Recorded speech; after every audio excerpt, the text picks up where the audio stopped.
Hawthorn ialah buah yang paling ditakuti oleh saluran darah yang tersumbat. Ramai yang tidak mengetahui kebaikannya. Hawthorn adalah makanan alkali semula jadi, kaya dengan vitamin dan asid organik semula jadi. Dapat menurunkan tahap kolesterol. Bahan-bahan dipilih daripada Yi Da Hong bintang emas. Hawthorn dibuang bahagian hulu dan hilir. Dikeringkan pada suhu rendah tanpa bahan pengawet, pewarna atau perisa, sesuai untuk kanak-kanak dan orang tua. Disyorkan anda memakan sedikit Hawthorn tanpa biji setiap hari. Ia kaya dengan protein dan pelbagai unsur jejak yang diperlukan oleh tubuh. Setiap gigitan lembut, asam, manis, dan kenyal. Penuh dengan aroma Hawthorn yang segar.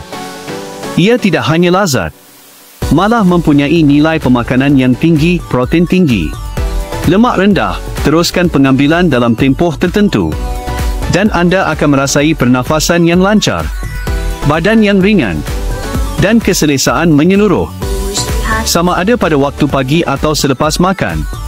Tiada yang boleh dibangkitkan.